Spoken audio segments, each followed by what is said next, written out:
Assalamualaikum warahmatullahi wabarakatuh. Salam sejahtera untuk kita semua.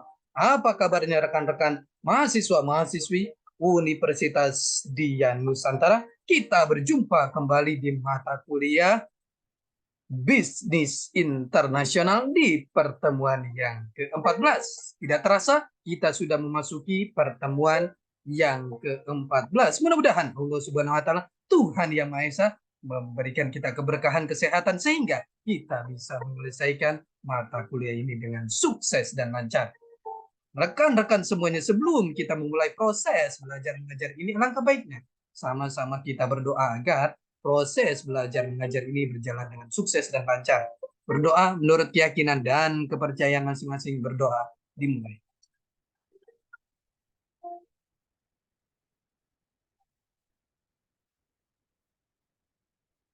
Selesai. Rekan-rekan semuanya, di pertemuan ke-14 ini kita akan membahas materi yang sangat menarik sekali. Mohon izin saya share materinya. Di pertemuan yang ke-14 ini, kita akan membahas materi mengenai desain perdagangan internasional. Ini adalah materi yang sangat menarik sekali. Perdagangan internasional telah membagi kerja dunia yang mana negara-negara maju sebagai negara yang produksi produk industri, sedangkan negara berkembang berperan sebagai negara pemasukan baku untuk industri maju. Implikasi lain dari perdagangan internasional ditandai dengan semakinnya berkembangnya perusahaan multinasional atau MNC. Multinational company di berbagai bidang manufaktur, transportasi, telekomunikasi, pengolahan makanan, jasa, energi, dan lain-lain.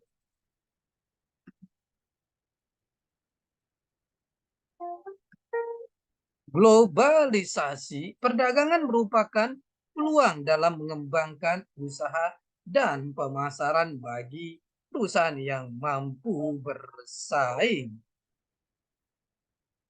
Namun juga akan menjadi tantangan bagi perusahaan atau negara yang tidak mempunyai daya saing tinggi.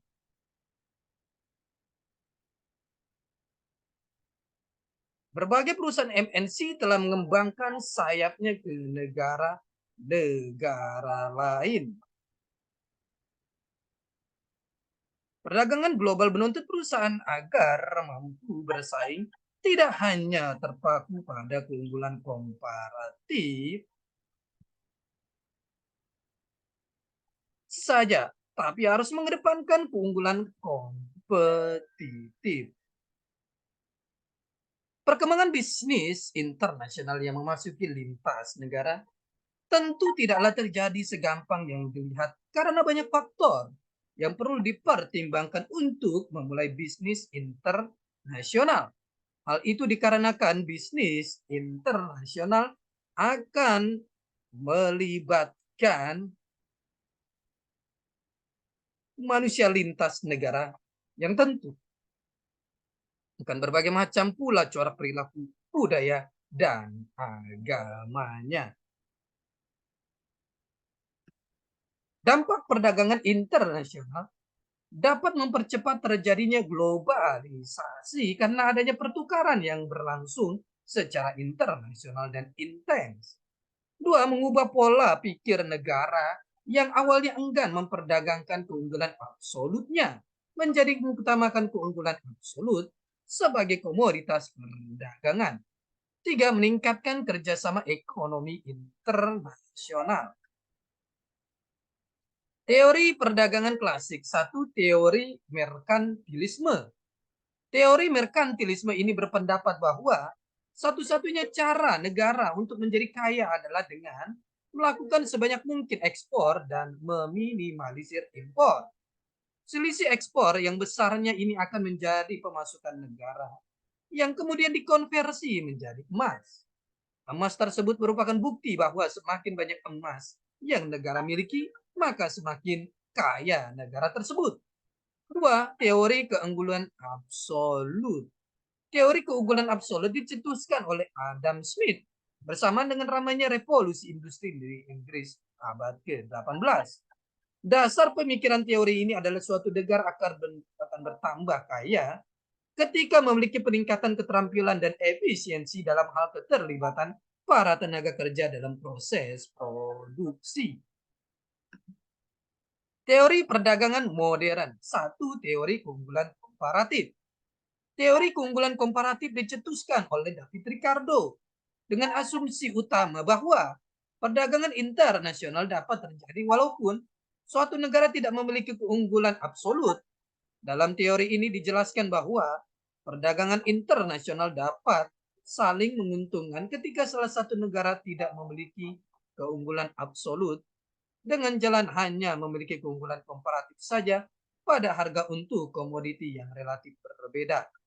Dalam teori keunggulan komparatif atau comparative advantage, David Ricardo, negara yang mempunyai keunggulan mutlak dalam memproduksi semua barang itu harus mengekspor barang yang mempunyai keunggulan komparatif tinggi dan mengimpor barang yang mempunyai keunggulan komparatif rendah.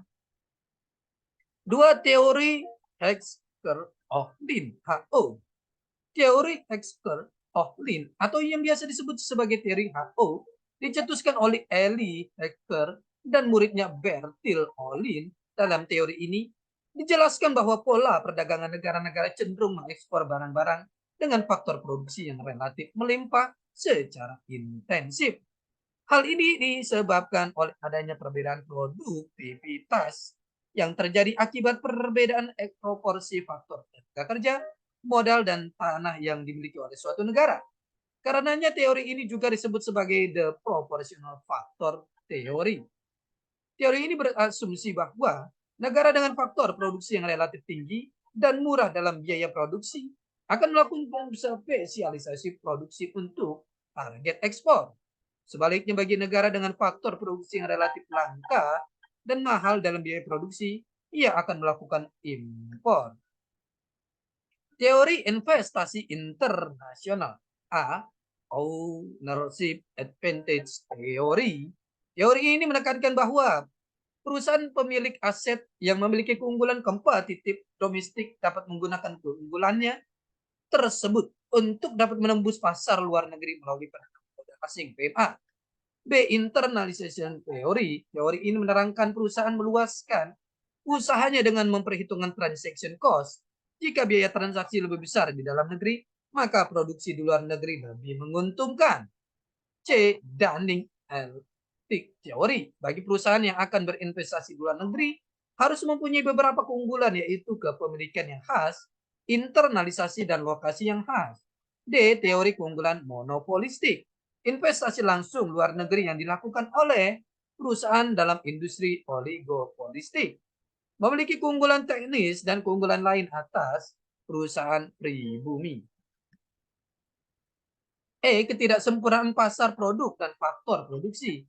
Keunggulan pengetahuan memungkinkan perusahaan yang melakukan investasi memproduksi suatu produk yang disukai konsumen sama dengan buatan lokal.